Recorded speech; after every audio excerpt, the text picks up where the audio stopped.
Allez, bon réveil, il est 7h13 sur France Culture.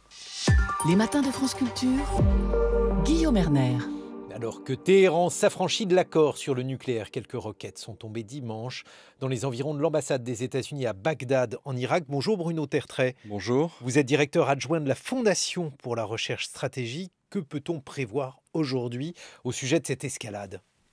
On est dans une situation d'attente parce que d'un côté, on a des acteurs, deux grands acteurs, les États-Unis et l'Iran, qui ne veulent pas d'un conflit ouvert, qui ne veulent pas d'une grande guerre. Et en même temps, vous avez l'Iran qui, évidemment, va riposter et Trump qui menace lui-même, puisqu'il a quand même eu quelques tweets tout à fait dévastateurs hier. En fait, je crois Avec un chiffre 52 sites oui, qui sont visés par les États-Unis. Quels sont ces 52 sites? Quelles sont leurs caractéristiques? Écoutez, ça, évidemment, je n'en sais rien, mais ce qui est intéressant, c'est deux choses. D'abord, le 52, parce que ça fait référence, bien sûr, aux otages américains à Téhéran en 1979. C'est dire à quel point la mémoire de cette prise d'otages, qui a été le véritable premier acte, le second acte de la révolution iranienne, pèse dans la mémoire américaine. Et c'est d'ailleurs aussi pour cela que je crois que ce qui a fait Trump prendre sa décision jeudi dernier d'éliminer Soleimani, c'était l'attaque contre l'ambassade américaine à Bagdad. Mais Trump, aujourd'hui, il est relativement satisfait à mon sens. On n'est pas en 2003. On n'est pas avec une Amérique totalement obsédée par la guerre qui veut absolument faire rendre gorge à Saddam Hussein. On n'est pas du tout avec l'équivalent en Iran. Aujourd'hui, Trump ne veut pas la guerre. Il est satisfait de ce qu'il a fait.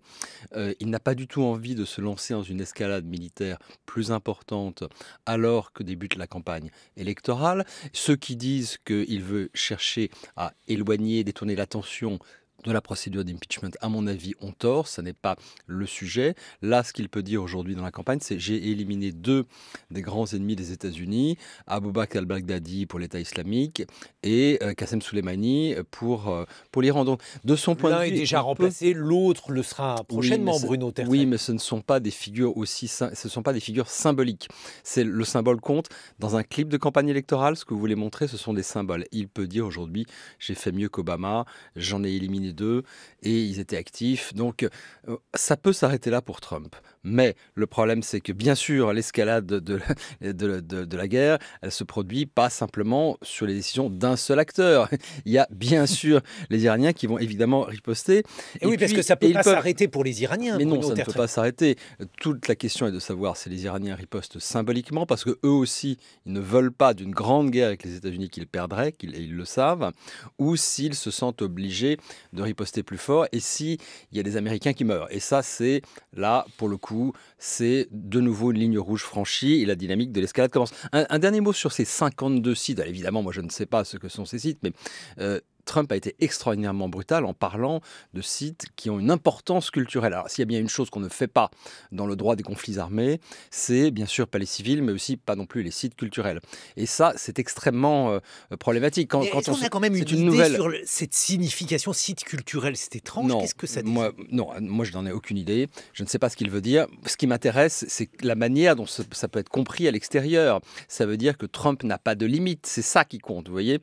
Quel que soit ce qu'il ait voulu dire exactement, ce qui est intéressant, c'est comment c'est interprété en Iran et ailleurs. Ça veut dire que Trump n'a pas de limite, il peut faire n'importe quoi.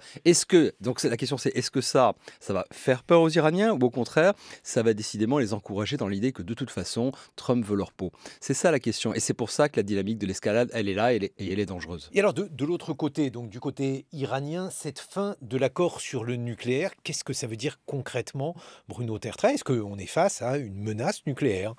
Non, pas vraiment, parce que c'était un calendrier attendu. En fait, c'est une coïncidence de date, mais les Iraniens avaient averti qu'ils sortiraient progressivement des contraintes qui leur étaient imposées par l'accord de 2015 qui a été déchiré par Trump. Mais simplement, ça tombe très mal. Ça tombe très mal parce que ça donne le sentiment que, une fois de plus, le nucléaire se mêle de ce vieil affrontement irano-américain. Et donc, ça va donner du grain à moudre supplémentaire à ceux qui à la Maison-Blanche, au Pentagone ou ailleurs, veulent régler son compte à l'Iran. Donc le problème, c'est que ce n'est pas une étape. Les Iraniens ne sortent pas de cet accord nucléaire, mais ils franchissent une nouvelle étape dans la libération des contraintes de cet accord. Et donc cette coïncidence malheureuse, parce que ce calendrier était encore une fois prévu, va donner du grain à moudre à ceux qui veulent régler son compte à l'Iran, à Washington.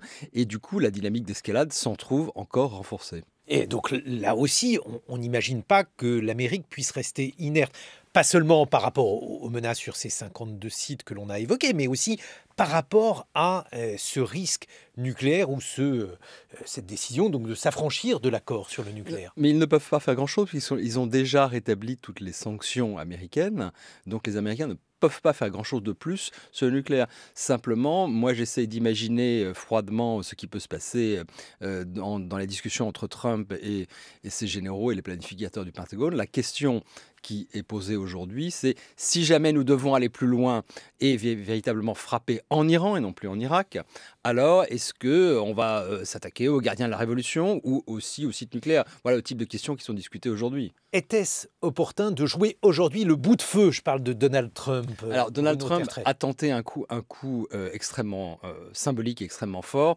mais il avait un but qu'on peut comprendre, qui est je veux rétablir la dissuasion. Je veux, en frappant très fort, essayer de m'assurer que les Iraniens ne vont pas plus loin dans les attaques qu'ils commettent directement ou indirectement via les milices ou via les gardiens de la révolution contre les intérêts américains. Donc, je comprends le but. Simplement, c'était extrêmement risqué d'aller aussi loin. Je ne sais pas si ça va réussir ou pas. Là encore, tout dépend de la manière dont Téhéran interprète les choses et la manière dont les Américains interprètent ce que fait Téhéran. C'est ça le problème de la guerre. C'est le brouillard de la guerre. Regardez, avant-hier, on a repéré des activités sur les sites de missiles balistiques iraniens. Bien. Comment est-ce que les Américains interprètent ça? C'est ça la question. Il y a deux manières de l'interpréter. Première manière, c'est les Iraniens se protègent simplement, cherchent à parer une éventuelle attaque militaire américaine. Donc c'est une mesure défensive. Autre manière de l'interpréter, c'est oh là là, attention, ils se préparent justement à effectuer des tirs de missiles sur des pays de la région, Arabie Saoudite et autres. Et donc, moi, je ne sais pas l'interprétation, mais surtout, le problème, c'est comment Washington interprète ça. C'est ça le brouillard de la guerre, c'est ça la dynamique de l'escalade. Vous avez publié un livre important, Bruno Tertrais, La revanche de l'histoire. On le trouve aux éditions Odile Jacob. Merci de nous avoir éclairé sur cette situation. Les matins de France Culture, 7h-9h, Guillaume Erner.